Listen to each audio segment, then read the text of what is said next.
السلام علیکم ناظرین، میں ہوں ظفر خان۔ 7H نیوز میں آپ کا استقبال ہے۔ شہر حیدرآباد میں جیون دان پروگرام کا انعقاد عمل میں آیا۔ کیا ہے یہ جیون دان، جاننے کے لیے دیکھیے 7H کی یہ رپورٹ۔ کہتے ہیں قربانی انسان کو کندن بنا دیتی ہے۔ یہ دنیا ایسے ہی نیک لوگوں سے بھری پڑی ہے جو اپنی مشکلات پسے پشت ڈال کر دوسرے انسانوں کے آنسو صاف کرتے ہیں، اپنے کاندھے پر دوسرے انسانوں کے دکھوں کا بوجھ اٹھاتے ہیں، ان کے دکھ درد دور کرنے میں دن رات لگا دیتے ہیں، اپنے خواب اور نیندیں ان پر قربان کر دیتے ہیں۔ جیون دان کسی ستائش اور صلے کی تمنا کیے بغیر اپنے مشن میں لگا ہوا ہے، جس کا مقصد ملک میں سینکڑوں ضرورت مندوں کو انسانی اعضاء کے عطیے کی فراہمی ہے۔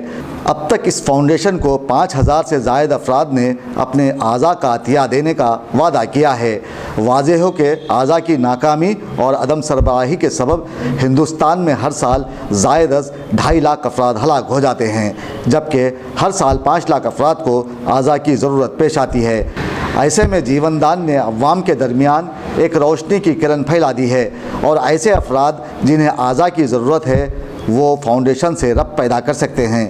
جیون دان نے حیدرآباد میں عوام میں شعور بیدار کرنے کے لیے ایک پروگرام منعقد کیا، جس میں مجلس اتحاد المسلمین کے رکن اسمبلی جعفر حسین معراج نے بحیثیت مہمان خصوصی شرکت کی اور جیون دان جیسے فلاحی کام انجام دینے والے ادارے کو اپنی نیک تمنائیں پیش کی ہیں۔ کوئی انسان کا ایکسیڈنٹ ہوتا ہے، چونکہ بار بار میں سن رہا تھا اگر آپ کا انتقال ہوتا ہے تو آپ کسی کو آرگن نہیں دے سکتے، بے شک ہرگز نہیں دے سکتے ہیں، مگر ان کا آرگن نہ استعمال میں آتا ہے، نہ ان کے آرگن کی ضرورت پڑتی ہے، ضرورت اس آرگن کی پڑتی ہے۔ فرض کریے کوئی انسان، کوئی نوجوان لڑکا ہو یا سکتی ہے، اس کے لیے یہ ایک آرگنائزیشن ہے جو تلنگانہ کے اندر جیون دان کے نام سے چل رہا ہے۔ میں مبارکبادی دیتا ہوں یہ آرگنائزیشن کو، جنہوں نے 1653 لوگوں کا 4 سال کے اندر ایک اپنے آپ میں ایک بہت بڑی مثال ہے۔